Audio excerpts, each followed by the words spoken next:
Elu told us Noach. These are the children or the chronicles of Noach. Of course, there's a question, is it referring to his children or is it referring to his Maisim Tovim, to his accomplishments? Noach ish tzaddik. He was tzaddik tomim. Hoy b'dorosov.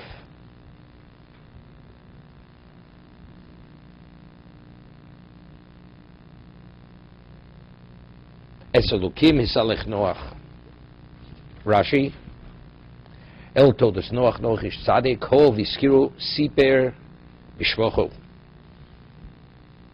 I mean, if we're speaking about his children, Shem Chom v'Yefes, what are we over here?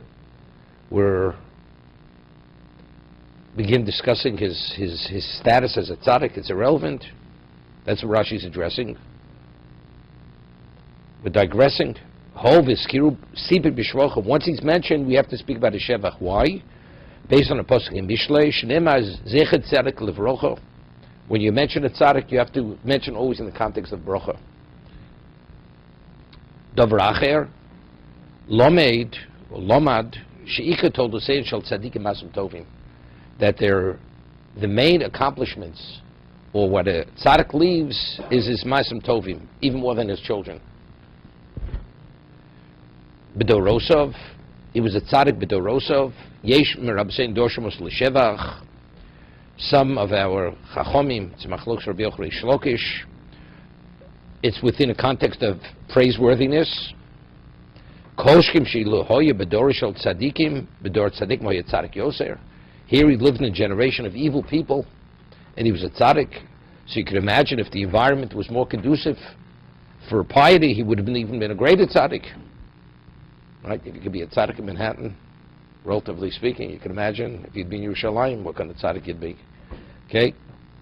Yeshadosho Selaganai. You realize I didn't pick any of the New Jersey communities, Manhattan. Okay? Yeshadosho Selaganai. Others speak about it in a negative sense.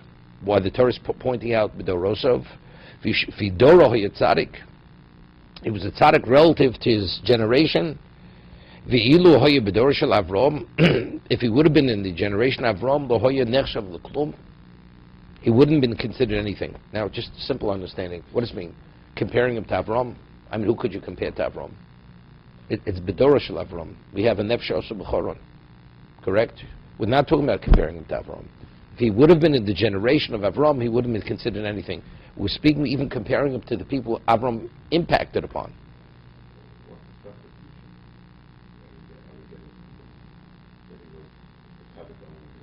No, see, factually they're not arguing. The reality is the same reality. They're not arguing, right? L'shevach. Let's do the shevach. No, wait, no, understand. In fact, are they arguing in what he was? Relative to his generation, he was a tzaddik. If he would have been generation of Avraham, he would have been considered ordinary. That they both agree. That's fact. The question is, what is the Torah mentioning it for? To tell me the positive or the negative. But in fact, it's the same fact. They're not arguing factually what it was. Correct? You agree or disagree? No, it sounds like the other thing is saying that if he lived in Abraham's time, he would have excelled in time. No, if he would have lived, but the way he's now compared to then, he would have been ordinary. Okay. But they're not arguing. In the fact, they're arguing what the Torah is alluding to over here. The shevach or genai. What's the genai? You can only point out something negatively if you could have been better, right? A person has a limited IQ. You can't demand from him he should have been more. A person who has the capacity to be more, and he doesn't address his potential, then there's a criticism of that person, correct? So meaning, because it says, this is the difference. Noach, what motivated him was equating himself to his generation. Avram didn't have to contrast himself to anything to get himself to be, he was self-motivated, Avram. That's the difference. That's what the Torah is pointing out. Why was Avram Avram? The answer is because Avram had no influence. It was other than his own level of recognition. So if Noach recognized truth, he should have surpassed, he should have been more than compared to his generation. That's the criticism. That's what you learn from this, right? Most people plateau once they reach a certain level of achievement. Why? Because they have no peers any longer, even though their potential goes beyond that level of achievement in terms of their potential. Other people are self-motivated. They apply themselves, it's irrelevant. It's not based on contrasting themselves with their peers. Right?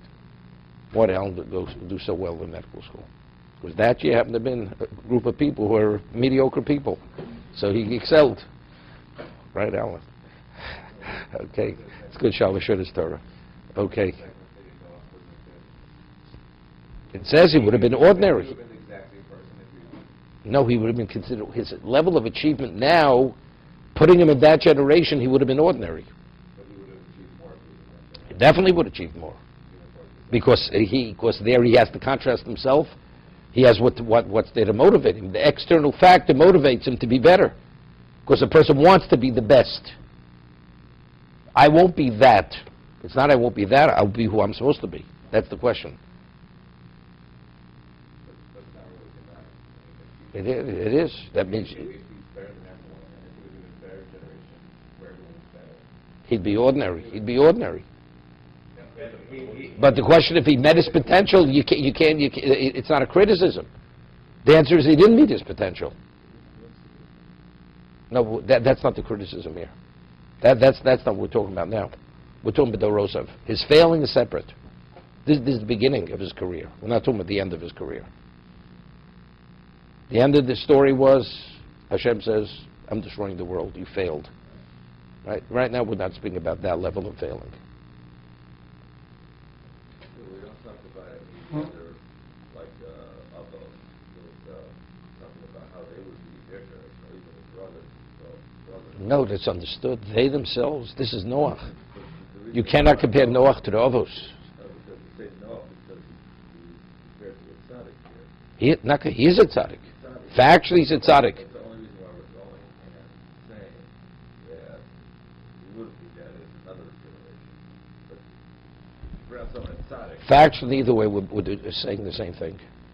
He did not meet his potential. But what's the Torah emphasizing here? The positive or the negative?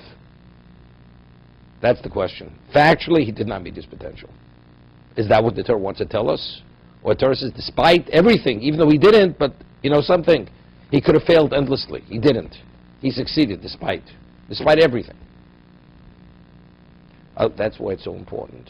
Factually, if a person has a mentor, the mentor takes a certain person under his wing, the student body are irrelevant, because that person directly links and connects to the mentor. And the mentor is the one who motivates that person to address his potential. If you're one of many, so then, you're one of many. So do you want to excel? I want to be the best, okay?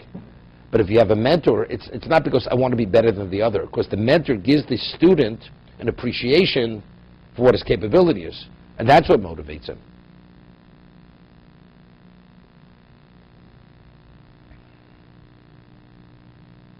It's interesting, somebody once told me this person was an exceptional genius. And he told me he learned by Rabbi Kalatsky, Zecher Tzadik Livrocha. Rabbi Kalatsky was one of a kind of a genius. One of a kind of, I told you the story when he first came to New York in 1941, with the story of Laser Silver. He was a genius. So the question is, a person could, and if his approach to studying was, his analysis wasn't just to dissect something and to understand. Everything was a computation.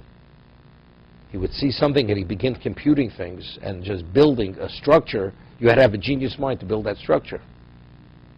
So if it's a question of just the analysis, okay, so you could be taught how to be that analyst. But if it's the structure you built, so how could that person mentor Talmidim? That's what this person was sharing with me.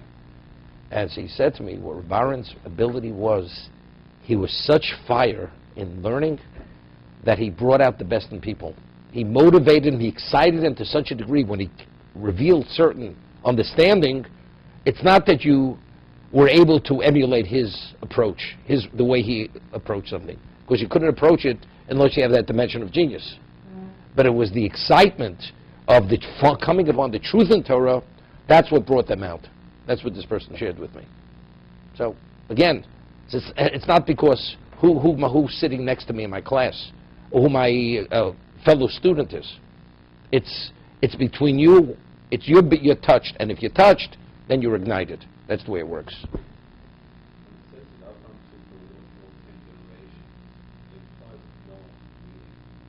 He didn't. He didn't even address what he was supposed to address himself. Right, 100%. Okay.